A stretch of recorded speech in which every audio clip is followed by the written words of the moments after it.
Hey, everybody. Welcome. Thanks for joining. This is our weekly podcast, Talk with Wayne. And we're going to get started here in a second. We're just waiting for Wayne to join. Uh, Hope everybody's doing well.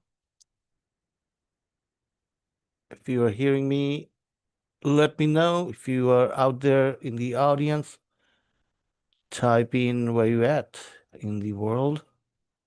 Also, type in a one if you can hear me and if you can see the screen. So this is Colonomic Action Team, and those of you who are watching from uh, any of the other platforms like the YouTube or Facebook, also let me know. Um, and we'll get started here in a second.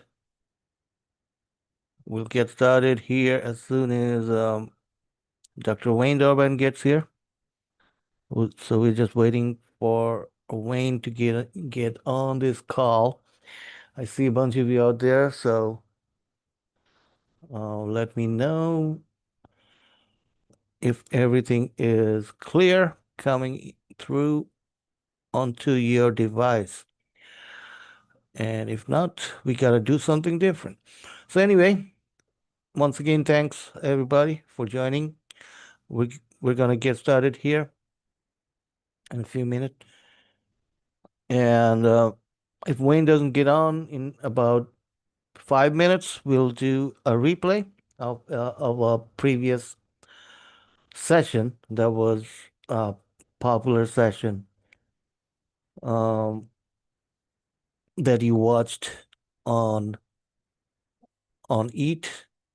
So once again, the Economic Action Team is dedicated to bringing you all the top class teachers and leaders in the economic in this industry, in this realm, and we have a lot of webinars. So visit the EAT community, eatcommunity.com, and you'll find a lot of other teachers, coaches, courses that you can try and then decide whether you want to be a member of the community, or you can become a member for free, or become an elite member. So the free members get access to some of the courses, not all, but if you become paid member, you'll get access to. Okay, Wayne is on. So, hey Wayne, how are you? Hey, I'm great. I I'm on a trip. I'm driving, so I stopped somewhere on Interstate 84 near Jerome, Idaho, which is the gateway to Sun Valley. So, if you've ever been a skier, you've probably heard of Sun Valley. And I am parked in a lot in front of a True Value and a valley-wide country store, which I don't even know what that is. I've never heard of it. I've heard of Valley-wide. They make propane. I don't know why they have a country store. Um, and I am driving to a dog event in Salt Lake City. And I just got off the phone. The reason I'm late a little bit with Will Miller. I know Alicia will remember I've mentioned that name. Do you remember that name, Mark? Will Miller. No. Actually, I don't. Will Miller was my business partner when I came up with the idea, but when because he was there from day one, formed the company ATC, which ATC ultimately became a multi-million, now multi-billion dollar company that we started in Sioux Falls, South Dakota. And we grew it there and we took it public there. And we were only the second company in the state of South Dakota to have been had our corporate headquarters in South Dakota when we went public. And going public is not an easy thing to do for a business. And it takes a year or more, and knowing all the right kind of people in New York City, because that's where it happens. And we didn't have anybody that we knew in New York City 5 years before that, 2 or 3 years before that, maybe. I think we met the guys that helped us that were called Angels go public in 1984. We probably knew them in 1982, but we had founded this company, ATC, in 1978. And by 1984, we had 1,000 plus employees. And we were amazingly growing. And Will and I were telling stories like old guys will do. Most of them were ones that one of us remembered and the other didn't. And I've told some of them here, but we ended the call with Will telling me, you need to write a book, Wayne. You need to write a memoir. You need to make sure you put in writing, and I'll help you with it. And he's in Sun Valley still. He's still very healthy, doing well, and so am I. And anyway, but that could change instantaneously. We know lots of our friends who have gotten dementia or Alzheimer's or died in the last recent past. And you never know when the end is going to be there. But there were about 10 stories that he told me over the last hour and a half or so I've been talking with him for, that I don't remember. And I told him some that he didn't remember. And here was one that was interesting. We were the very first company to do drug testing for the National Football League. I had forgotten that, because what I remembered about drug testing in general is that we wrote letters to the owners of all the National Football League teams. And this would have been about 1982. And said, we're in the drug testing business. We think eventually, very soon, actually, that you're going to need to have evidence whether your players are using drugs, because we were close enough to the football industry that we knew they were. It was very common. Most running backs, wide receivers used cocaine just about like you probably use salt in your food. I mean, it was regular use. And the owners knew it. The players clearly knew it. The sports writers probably knew it. The executives probably knew it, but the fans didn't. The public broadly would have denied it. Well, a bunch of these owners just ignored us. And some of us wrote us back some pretty negative letters. And one of them in particular, the guy who owned the Kansas City Chiefs, said, I'm going to use a swear word here. Hell no, we're never going to have any drug testing in the NFL. There is not a drug problem in the NFL. There never will be a drug problem in the NFL. And you're don't well, don't ever even think about saying there is, and we'll sue you and your little company if you ever even talk about it. Well, that I remember vividly. What I don't remember is that they became the first team that did hire us to test for drugs. And it wasn't being done by anybody else except a real good friend of that guy was the owner of the Dallas Cowboys. And we were doing drug testing for them.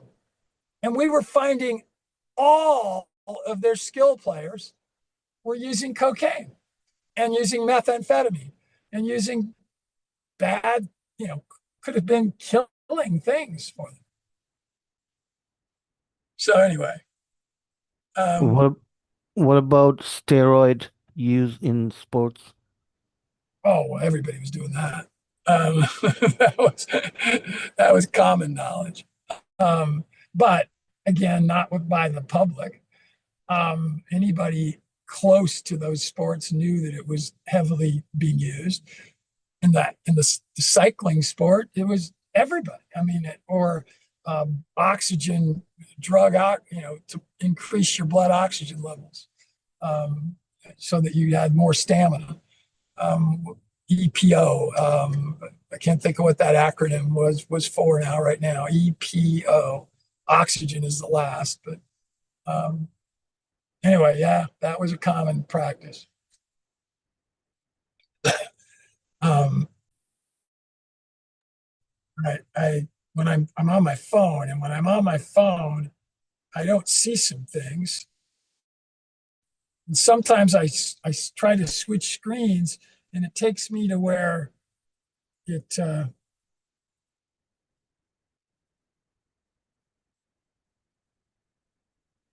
it is a bad place. Alicia's not on today. I thought sure Alicia would be here. We got Yeah. several otters. We get the otters out in droves, man. Those suckers are out there. I'm going to start driving again. I think I'm going to be fine. I wanted to start the call. Oh, I had the car on. Oh, that was bad. I just turned it off after I thought it was running. My car is so quiet. I have this really cool vehicle, and that I didn't know it was on. Uh-oh. I think I have to open the door before I can turn it back on.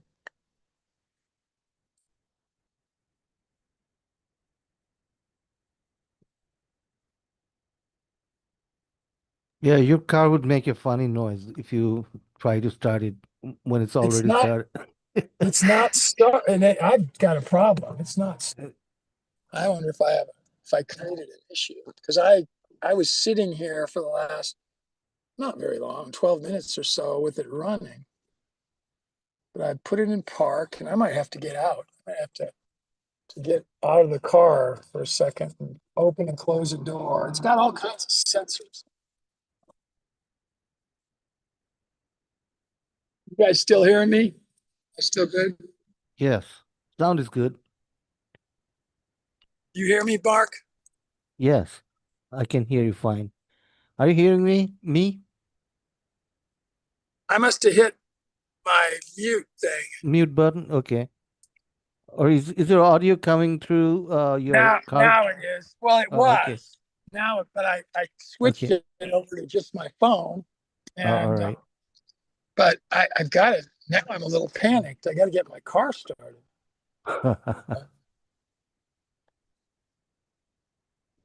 There it started. I had to just literally let the everything stop. So now I'm going back to where it's going to go to the car. All right, you'll hear me better when it's on the car. You hear it now? Yes, I can. Okay, that was weird.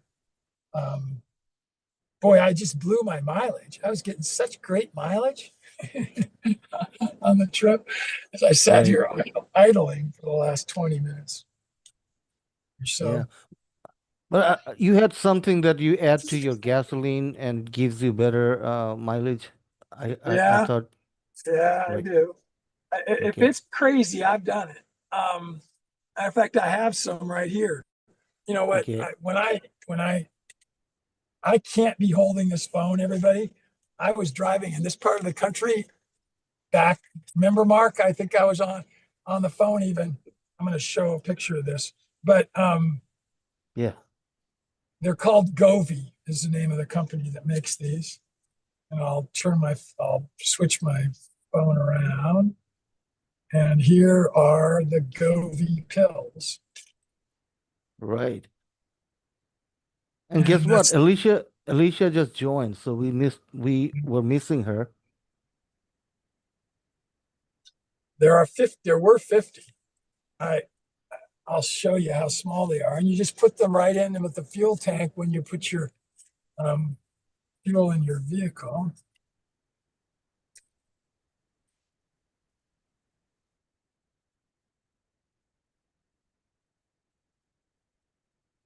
Yeah, we lost her video. Okay, there Yeah, it is. I there's the actual pill. Oh, See how wow, small okay. it is compared to my fingers. Right. Um, and Jim Dwyer is the one that introduced him to me, and I've Jim's been one of our guests at one point, and you've heard me talk about him. Will Miller, the guy that I was talking about earlier, I Yes. I should have gotten him to agree to come on, but he will. We've Okay. gotten to be really good friends again. He's got some amazing stories to tell. He Right. does ecological consulting in Sun Valley, Idaho. So just Mm. the people he can talk about that he's met through the years. So I've got to turn this camera off. Let me turn my camera on.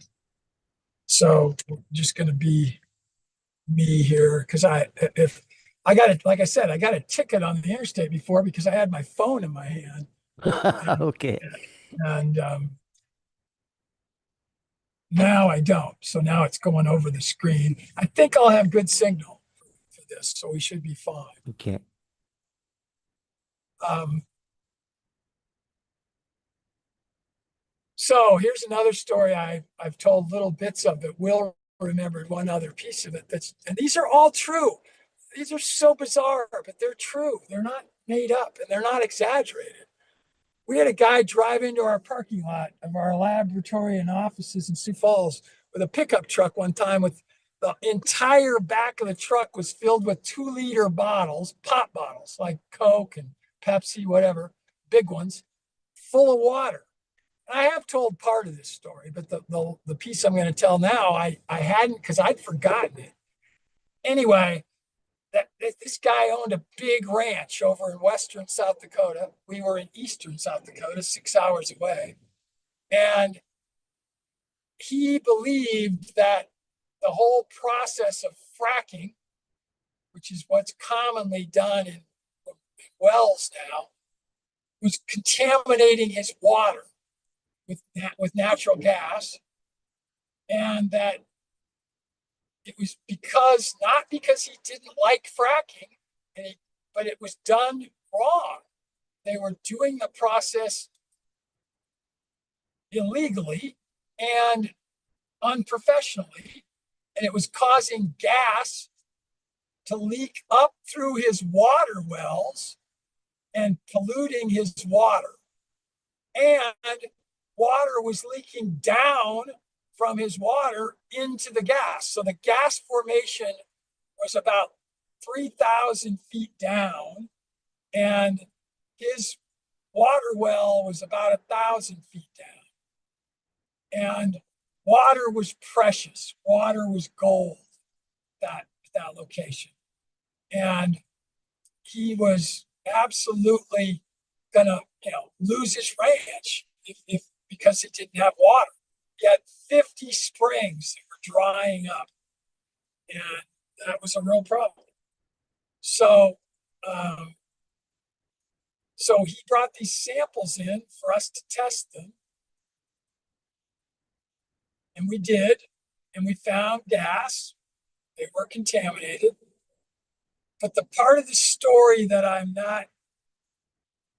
hadn't told before, and I'd kind of forgotten, was when we went over there to his ranch to collect samples ourselves, because we wanted to do it to be able to build a case for it. We, by the way, I'm trying to set my cruise on here. It's not It's not working. I don't know why it's not going on. Come on, cruise, come on. Set. Cancel.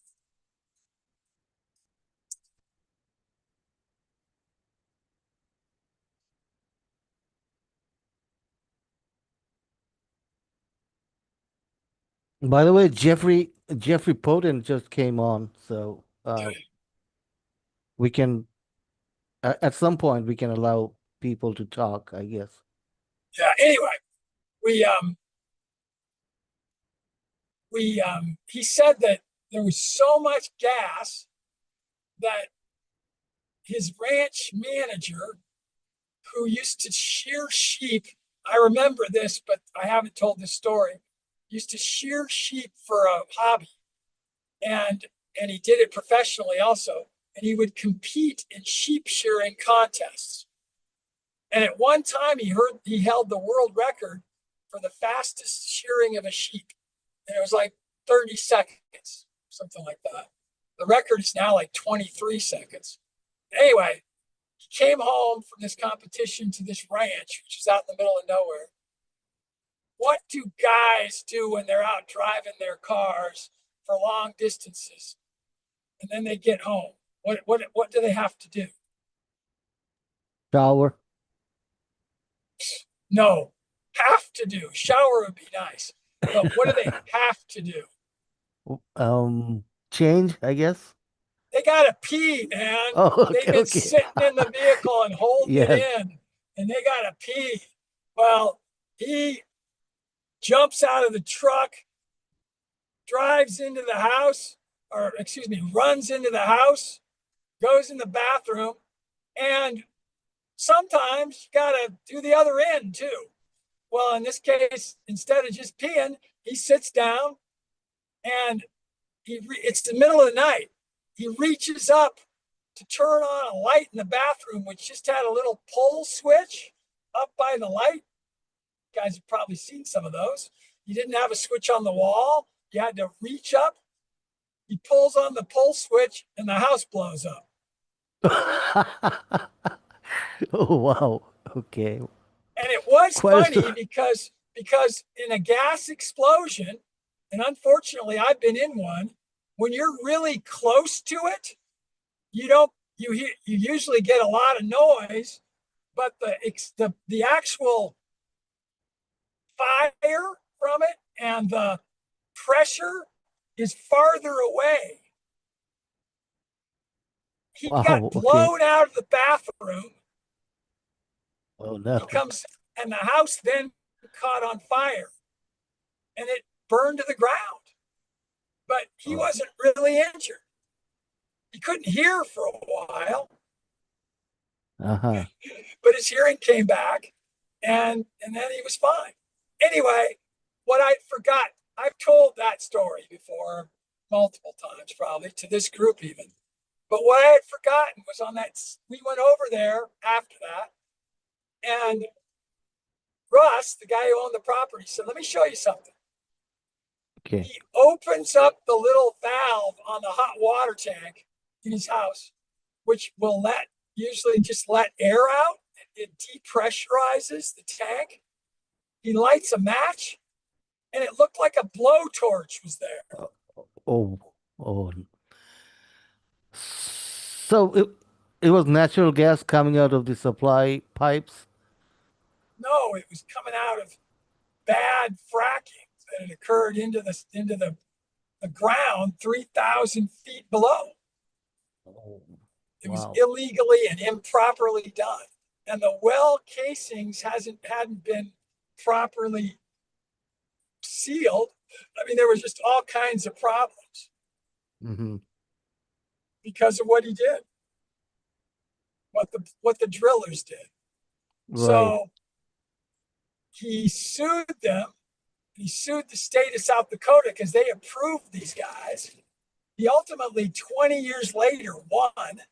I was his primary expert witness, so I continued to work with him, and he won.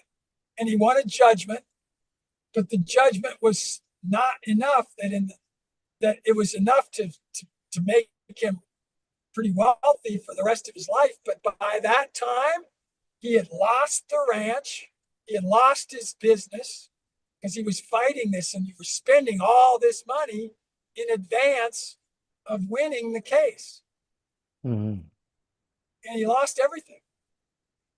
He was Yeah. broke because of this. Yeah, But there was so- a man who was following the right thing. He was doing the right thing. right. And, and he lost everything because Wow. who can give me a hint that on my very tricked up Ford truck, why, when I'm pushing on the cruise control, it's not working? What am I doing wrong? Uh, They're all different. Every vehicle is different. So, but there's an on switch, and I just click it, and it's not. And then there's a set. You set the speed, and there's a resume where you hit resume, but the cruise isn't going on.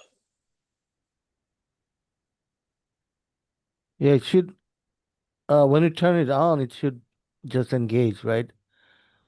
Yeah, it should. Right. That's what I thought, but maybe different for your vehicle. I don't know.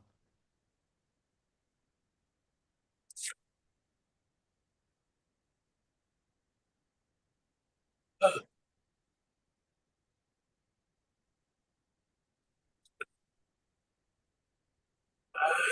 okay. Well, I should probably just not use it anyway.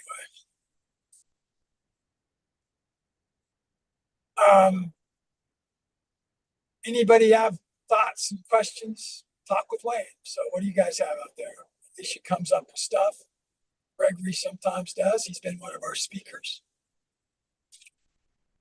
Jeffrey, Yeah, I mean, yeah, I will allow Jeffrey to talk if he wants. So Jeffrey, if you, yeah, go ahead and Hello, strangers. hey, Jeffrey.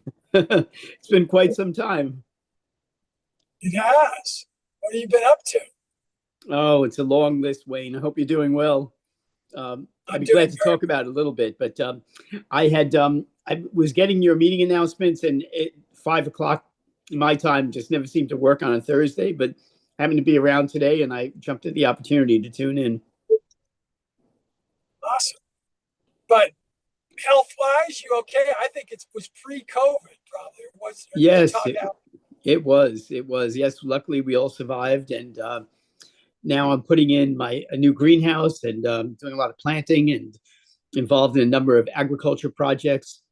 Unfortunately, a major project that I was involved in was funded by USDA, and those fundings were frozen because we stupidly mentioned the word climate change. Uh, And you're not allowed to say that anymore. It doesn't exist. So our project has been frozen, but otherwise, interesting work going on. and home is where? Same place or different? Or where are you at now? Still in New York State, and still in the same place. I've moved to Idaho, if you followed or watched anything. So No, um, I didn't I'm know that. Did you sell your ranch in Colorado? kind of. I mean, I still have an ownership in it, and but I'm not living there. And I think well, I know if it's pre-COVID, I also bought a partnership with some other people, a ranch in South Dakota, about 3 hours north of our place in Colorado. Mm. So I actually get there more often than I get to Colorado. Although Ah, I have family in Colorado still. So I mean I get there. I was there in January, I was there in March. nice. Um, So is this a so large group? I don't see lists of people. well you don't yeah, we don't show the audience. Um, and we've always said it's not that important to see that. No, there's a small group on here today. It's not huge. Um, and a lot of our regulars actually. and people like yourself who have been gone for a while, which is pretty cool. Yeah. So, Well, the world has changed quite a bit since the times when we spoke before. Unfortunately, in this country, a lot of the priorities that we've been focusing on have become non-priorities. And I don't want to get into politics, but it's certainly difficult if you're practicing sustainability or regenerative agriculture these days. It's not something that's supported anymore by the federal government. well, I actually still am doing a lot of regenerative agriculture. Those are buzzwords you don't have to worry about using. Mm-hmm. You don't want to use climate change. You're right. That is a term you be careful not to use. But I actually do have some USDA funding for 3 different projects that our people in our group have on growing. One of them's with duckweed and using it as a livestock feed. Pretty regenerative, quite honestly. Another's with alpacas, which, as you know, is something that I've been a pretty major fan of and believe they should be a larger presence than they are as a livestock animal. What else? The third one is, and that's a feed related project there also. And then the third is a Burman swale situation, showing how we've taken a place that was traditionally sort of sculpted and changed the way the water flows and the drainage with a Burman swale, a Mark Shepard kind of a process. Ah, yes. So slowing down water flow. It's a key principle of permaculture. Yeah. What's your take on reintroducing bison?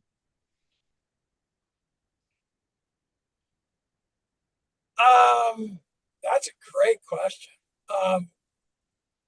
And haven't been asked it. I'm not going to be that positive about it. And it's probably for the reasons you believe. If they were reintroduced totally natural to live in the wild, I wouldn't be negative. In introducing them as another livestock crop, a little mixed, because I actually like the idea of their lean meat. They're a big alpaca from that perspective. I mean, their meat is not marbled. It's very lean. It's very nutritious, quite honestly, compared to our highly fat-fed cattle circumstance. But I don't think they're going to do well in as many environments as cattle would. They're going to be, wet circumstances is not going to work. So it's going to have to be here in the West. Yeah, the reason I asked is I had spoken to a Native American leader who was involved in a project to reintroduce on native lands. Well, and I think that I would in favor of that, like I said, because I'm betting that they just want them to be wild.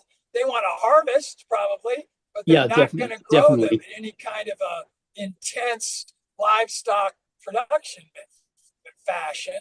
So that I would be entirely positive, but not the typical. And I'm not even going to go feedlot. That would be awful. But, no, of course. But even high densities and not allowing them to graze huge expanses of land. So. Yeah, they would need to do that and to do a business model, because there needs to be a revenue stream to justify the investment. There would have to be some degree of intensity, but I imagine if there's a large amount of acreage that's available, maybe it wouldn't have to be as intense as commercial cattle production. No, it wouldn't. So I apologize. I'm opening a window on my vehicle for a second because for whatever reason you didn't hear this, but as we started the webinar, I'm driving right now. There was something going on weird with the electron. I didn't notice it until right now, but my driver's side mirror got readjusted. And I think I should readjust that just so it gets back to where it was. Well, keep your hands on the wheel and your eyes on the road. Yeah, yeah. Um, anyway, yeah, I think I'd be in favor of something with the Native Americans because I think they're going to do a better job managing it. And I'm not against somewhat higher densities, but not densities like we see in even what would be, let's say, a Joel Salatin or a Mark Shepard type circumstance, because you just can't rotate bison quick enough. They're just going to use so much more grass, and they're going to have to be rotated. Or they're just going to graze the ground, to the ground again. Well, it's just going to be too dense. So, granted, any animal in confinement is going to do tremendous damage, but the argument for bison is that they feed differently on the land, and if they're rotated on large enough acreage, they actually enhance the biodiversity. At least that's what I've been told. Oh, I totally agree. But that's not what, sorry, the white man would probably do if they were a farmer and rancher, the current farmer and rancher. Yeah. So, well, more broadly on the subject of regenerative agriculture, we know what the white man does and has done, and it ain't good. No, not at all. So. Yeah. The U.S. I say this in my classes. The U.S. food system is a complete success in what it intended to do, which was high yield, low cost, and the success it has made in those areas. But everything else got shortchanged in the process. Yeah, and I'm driving here in an hour, so I won't. Well, less than that now, but 45 minutes through a section where I won't see. I'm on I-84. It's going to be from Burley, Idaho to Snowville, Utah. It's about 75 miles. And I won't see a residence. And I won't see very many cattle. And I'll see a lot of sagebrush and amazing bison habitat. But it's not Native American owned. It is grazed by BLM. And it's not overgrazed. But honestly, a bison herd would, if properly sized, would increase soil fertility, would improve, and probably change what has become sagebrush back to prairie, which it was when the bison were running free. Yeah, it's very enticing. Years ago, I read a book called Where the Buffalo Roam about a New Jersey couple that were professors at Rutgers University that got the idea of reintroducing bison, and they traveled all around the West making the case. And the book is about their experiences. I've heard of the book, have not read it, but so you're putting something on my list for me. I've heard of it, so yeah. I would enjoy it. I actually just dug it up. I didn't remember much about it. I just found the used copy, and I haven't gotten to it yet, but I'm looking forward to it. There's a great one I did read in the last year, and I think I told the group about it, but about a couple of guys, post-pandemic. Okay, so it's been, I think it was in 23, that built a covered wagon using parts that they cobbled together out here in Idaho, actually. Bought it and had it shipped back to the start to St. Joseph, Missouri, on the start of the Oregon Trail. And they did the entire Oregon Trail with a herd of mules, why am I not getting the right name? What do you call 4 mules pulling a wagon? There is a word. Yeah. And a team of mules. A team of mules, yes. And they did drive a vehicle. They had one of them would drive ahead in the vehicle, and then that person would hitchhike back to the wagon, and then the two of them would start out on the next leg. And it's a great book, and I'm trying to think. It's Oregon Trail is in the name. There's a lot of books about Oregon Trail, but again, very recent past, very I very cool, and they told a lot of the history of the Oregon Trail. Oh, I would love to read it. I my view of the world is we need to embrace the modern where that makes sense, but get back to the traditional where we've lost the values that are associated with that. Yeah, and through most of the Oregon Trail east, so from Wyoming to the end, it's actually not so bad. Although I'm in southern Idaho right now, and I'm looking at potato fields and sugar beets, for as far as the eye can see on both sides of the interstate. That's not where it should be, and this is part of the Oregon Trail here. But Yeah. but for the most part, east, it's typical industrial American agriculture, corn and wheat, and just awful. So Yes.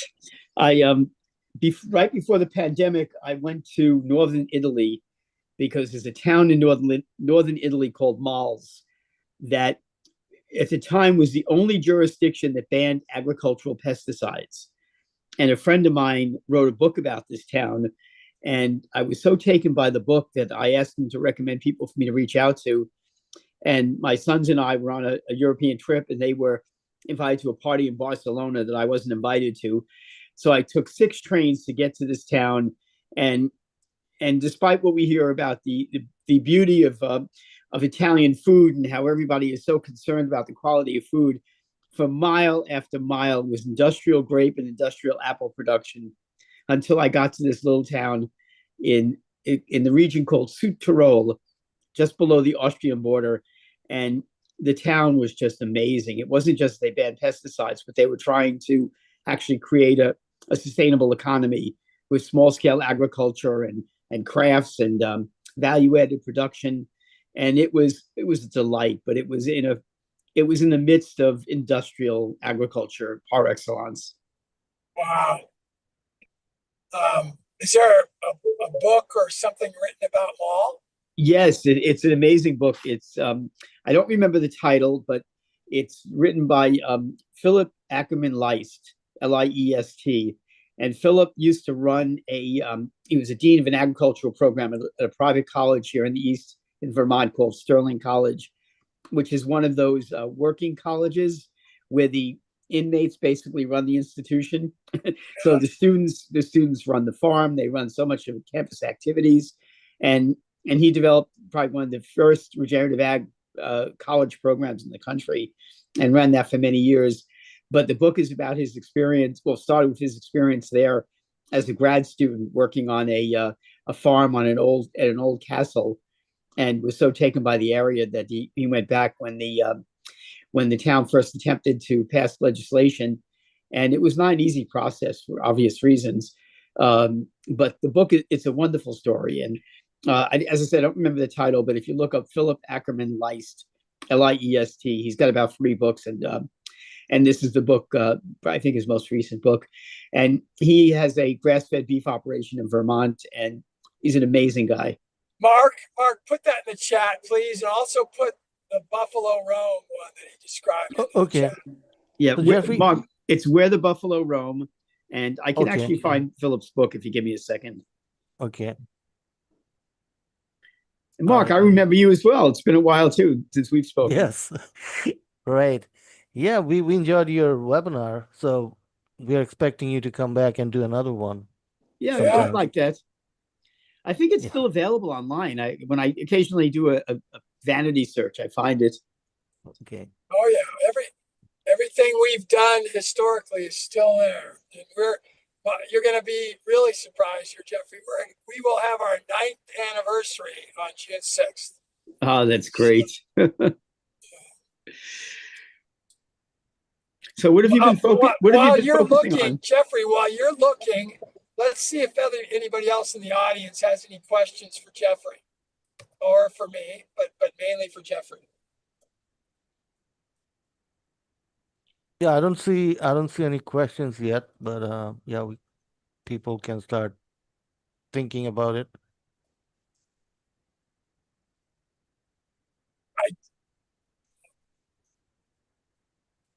So Jeffrey, I recently, as I said, moved to Idaho, but more recent, part of the reason for the move is I had a group offer me a deal, a price for my ranch there in Colorado that I just couldn't turn down. It was sort of a deal of a lifetime, and Mm. I still have ownership, and they are not destroying all the ecologic things that I did. And I don't know why guys just honking at me. Oh, A that's truck, great. a truck, just a FedEx truck, just passed me, and I'm in the right hand lane, and I am going below the speed limit, but there's a huge space ahead of me. And this guy just honked as he went by. I don't know why. You wonder if there's something wrong with your vehicle. And like I said, I'm not able to get the cruise to work. So I'm wondering if I've got lights flashing or something weird going Or a trail of on. smoke. And all my gauges seem fine, so I don't think that any of those show a problem. Anyway, By the way, I found the book is called A Precautionary Tale, and it's Philip Ackerman Leist, and Leist is spelled Leist. And I highly recommend it. And if you're so motivated, you can take 6 trains to get there. wow, very cool. Um, anyway, we just acquired in November a hot spring site that is historically um, very well known. The Forest Service even put a sign up across the river from us. Our site is, we have a 1.5 mile frontage on the Salmon River. The Salmon River, by the way, for everyone that doesn't know this, is the longest contiguous river in the United States without a dam Wow. on it. And so it is fairly native and natural. Most of it is bordered by wilderness. I doubt that more than 1,000 people live on it over its entire length. Um, anyway, this particular site is a hot spring site, so we have 118-degree water coming out at 150 gallons a minute in an artesian fashion. And back before white civilization, the Native Americans called it Winkasha in their Nez Perce language, and that means healing waters. And I can say that in that context. I can't say that word healing. And that's not, by the way, doesn't have anything to do with the current politics. That actually came out of earlier politics because they don't like you using that word and for anything unless the American Medical Association approves it. And they don't even like it then unless you are an MD. You can use wellness, but that word healing, which I just use it because it's the definition. The word Winkasha means healing waters. So I'm just giving a definition of a word in the Native American language of the Nez Perce. So they would come from all over the Pacific Northwest to get different wellness. Now I'm going to use wellness treatments. And I don't think you have to even spend 10 minutes there. And there is something in the air, there's something in the water that is evaporating into the air and such. And there is, water vapor evaporating and becoming less, more dry. There is something about that location that's special. It's just really something. So are you currently operating this as a resort? No, we're currently refurbishing it. And we were going to run it as a resort, but we've decided instead to run it as a community and do economic education there.